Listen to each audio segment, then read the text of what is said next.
Com certeza, em todas as áreas de engenharias, um dos estudos mais importantes é aquele a respeito de ondas e oscilações. Temos um conhecimento intuitivo sobre ondas devido à observação. O fenômeno ondulatório é muito presente na natureza. Seja o padrão de onda formado em um lago ou em uma porção de água qualquer, ou as ondas estacionárias que oscilam sobre uma corda, ou mesmo as teorizáveis ondas gravitacionais. No caso da engenharia elétrica e eletrônica, estamos muito acostumados com ondas, nós as vemos o tempo todo. Basta olharmos os sinais de osciloscópios.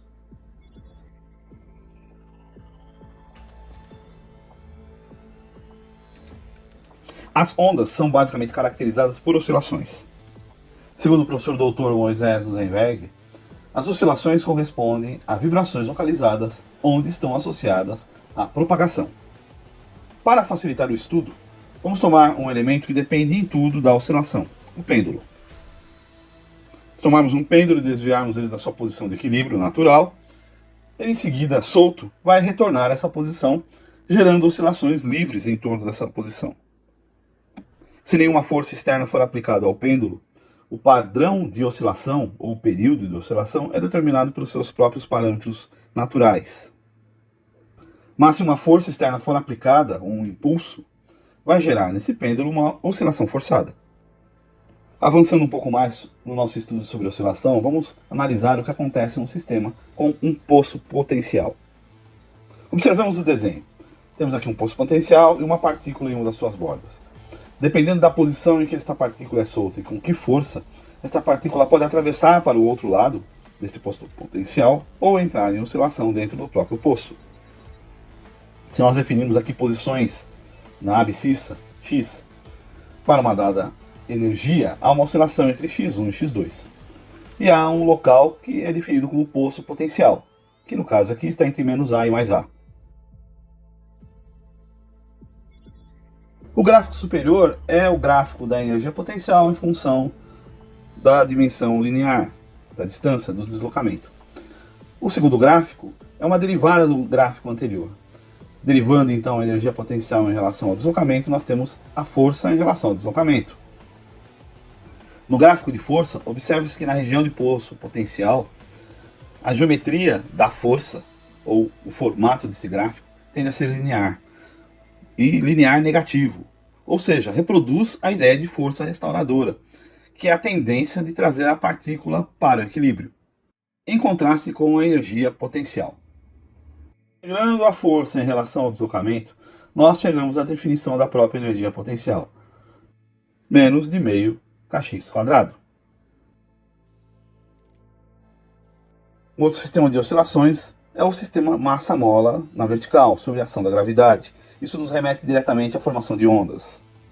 Em uma análise inicial deste sistema, podemos ter a massa em equilíbrio, em um equilíbrio estável, com a força-peso, mantendo a mola distendida.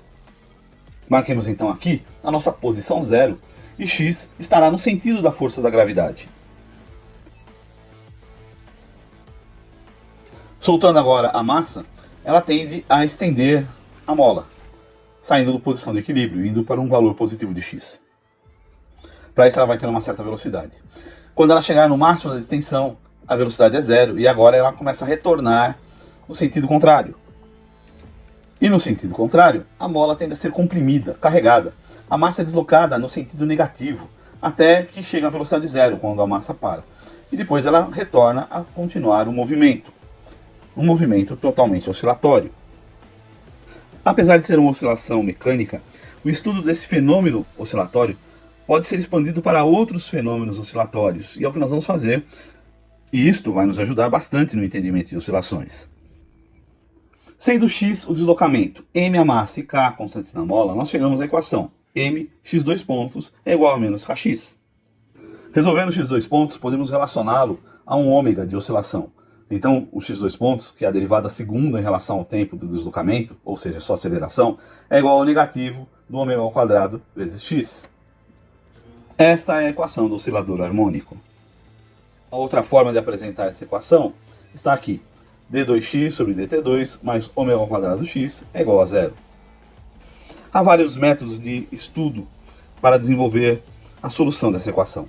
Nós vamos apelar para o uso dos complexos. Supondo que o deslocamento x é realizado pela função complexa, z chapéu é igual a a mais jb. Nós estamos generalizando de x para z. Isso quer dizer que podemos substituir no lugar de z, x. Nada vai mudar.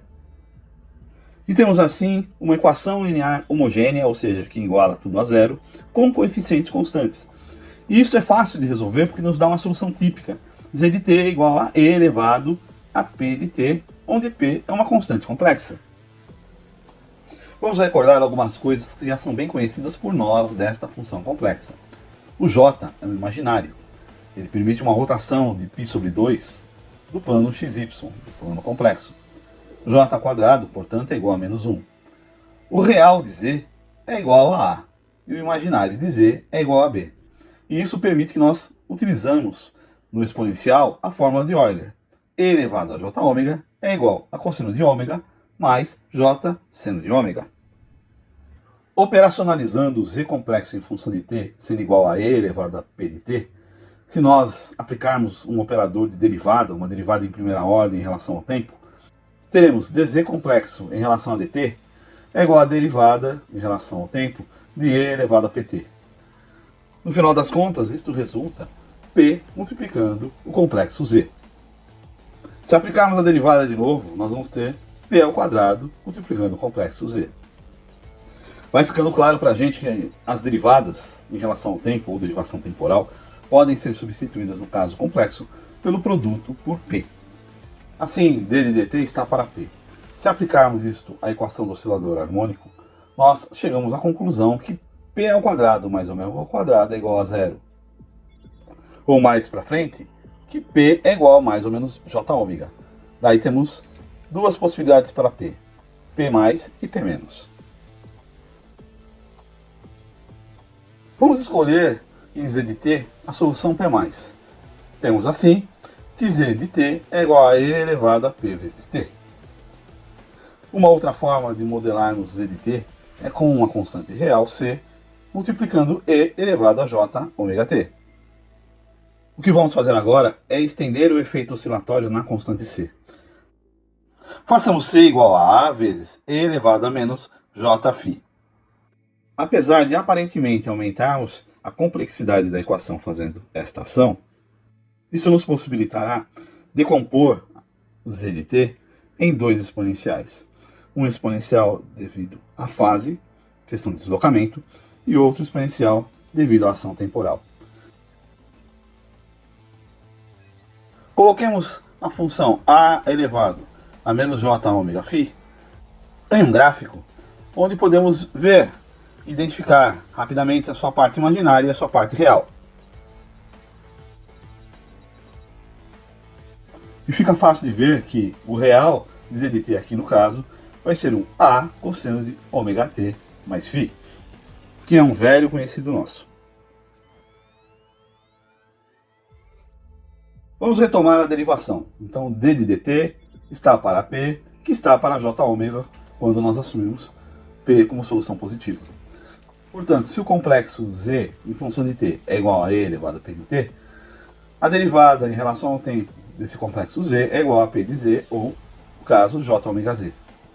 Mas o complexo z é para nós igual a elevado a j ômega t mais φ, sendo a derivada parcial em relação ao tempo de e elevado a j ômega t igual a j vezes ômega vezes e elevado a j ômega t, que é igual, no final das contas, a o negativo ou menos ômega vezes o seno de ômega t mais j ômega cosseno de ômega t. Assim, se aplicarmos parte real a esta última equação, tem como solução menos a vezes ômega seno de ômega t mais φ. De posse de todas estas informações, vamos retomar a um entendimento físico sobre ondas e propagação de ondulações. Uma onda é realmente uma função do espaço e do tempo. Uma onda transmite informação e energia. De modo mais formal, podemos declarar o seguinte: seja um sistema iniciado em um tempo t. Em uma região do espaço pertencente ao sistema, definido como ponto A, ocorre um distúrbio, e isto no tempo t0. Em um instante t maior que t0, ou seja, no futuro, e em um ponto definido por B, diferente de A, ocorre outro distúrbio. Se A e B estão no mesmo sistema e no mesmo campo, então a relação entre os distúrbios, ou a comunicação destes, é um movimento oscilatório, ou seja, uma onda.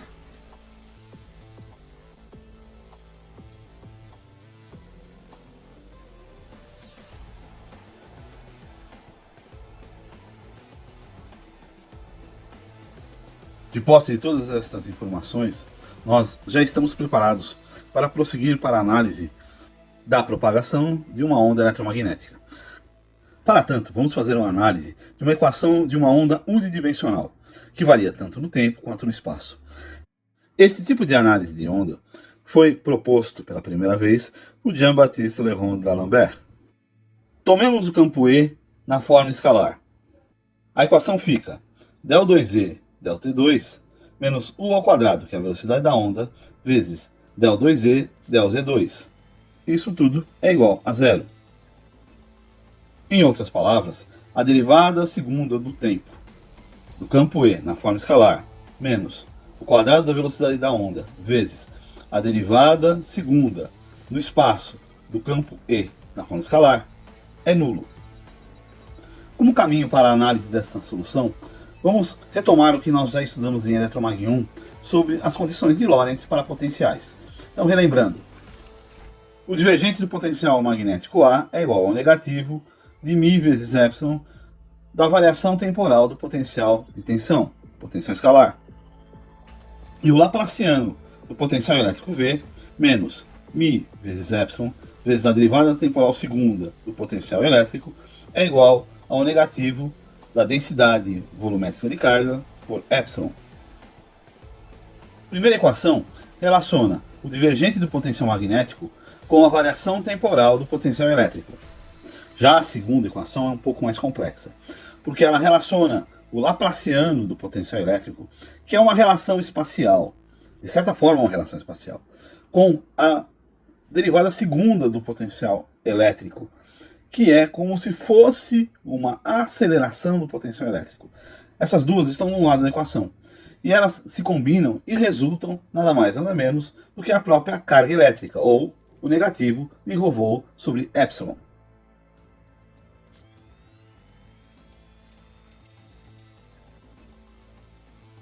No caso, quando não há presença de carga, esta segunda condição de Lorentz é anulada. De forma que caímos na equação de onda unidimensional. Em outras palavras, evidentemente, verifica-se que esta equação de onda é um caso especial da segunda condição de Lorentz. E não havendo carga, a densidade de corrente também é nula. A solução da equação de onda del2E por del-T2 menos U ao quadrado del2E del-Z2 é igual a zero tem a forma positiva e negativa. Isso é propício devido à sua relação de campo. De forma que podemos denominar E+, como sendo uma função f vezes z menos u vezes t, sendo u a velocidade da onda. E E- como sendo uma função g de z mais u vezes t. Ou a sua combinação linear, E é igual f de z menos u vezes t mais g de z mais u vezes t. Observe-se ainda que as funções f e g podem ter várias formas, em termos de constantes, senos, cossenos e exponenciais.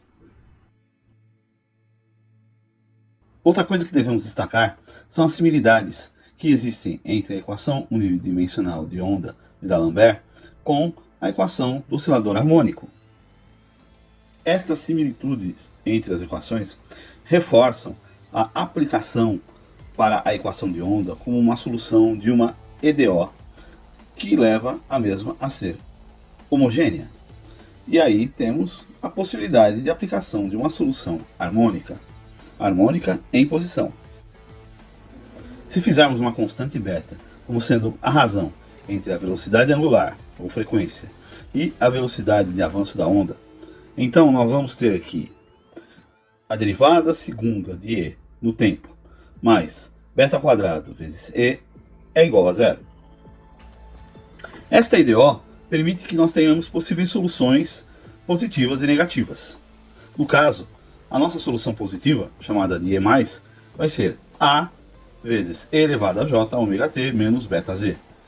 E essa solução mostra uma propagação da onda no sentido positivo. Já o nosso E- pode ser definido como sendo uma constante B vezes E elevado a J ômega t mais beta z. E a propagação da onda será, no caso agora, no sentido negativo. Podemos combinar as duas soluções em uma solução única.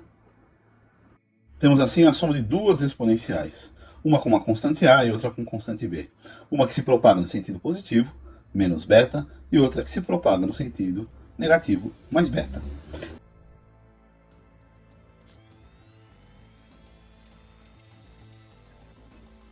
Na forma trigonométrica, a equação fica como segue: uma relação de senos e cossenos. Para fins didáticos, podemos separar a parte real em cosseno e a parte imaginária em senos.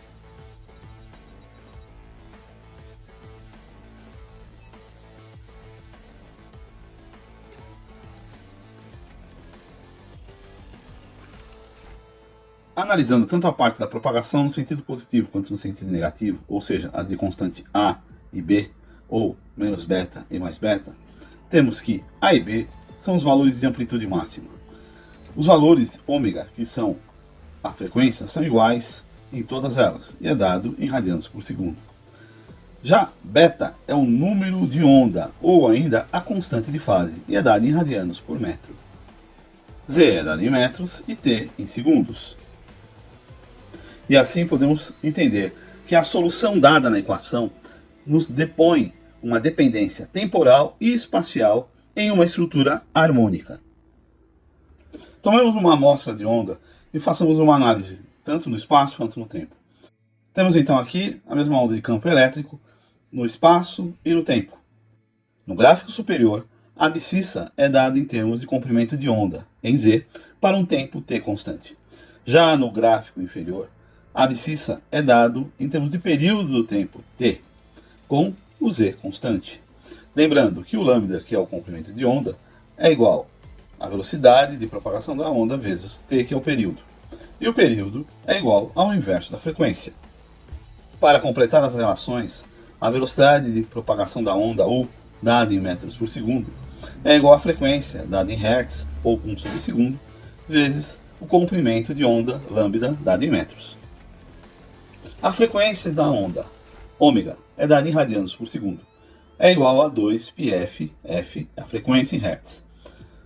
Ainda a relação do período com a frequência é t igual a 2π sobre ômega. E o número de onda, ou constante de fase, beta, é igual a ômega sobre U. É muito interessante observar que a constante de fase nos mostra uma relação entre a velocidade angular e a velocidade linear de propagação da onda ao longo de z.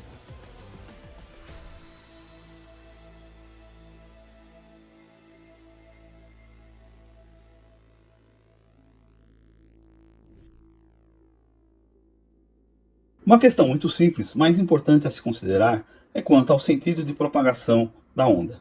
Quando damos que ωt menos beta z, a onda se move para a direita, ou seja, para um z positivo, podemos entender esta análise com a sequência de gráficos que passamos a seguir. Observe como a onda se propaga para a direita, o ponto P estará sempre na crista da onda, na crista positiva. Então temos o ponto P num período definido como t igual a zero, daí o ponto P avança para mais t sobre 4 e depois para mais t sobre 2. Quando temos ωt mais beta z, o mesmo ponto P que está na crista da onda se move para a esquerda com velocidade u. Podemos observar os mesmos períodos. O ponto P recua t sobre 4 e logo em seguida recua t sobre 2. Observe que em todos os gráficos que mostramos no caso da propagação, a abscissa tem a ver com deslocamento em z.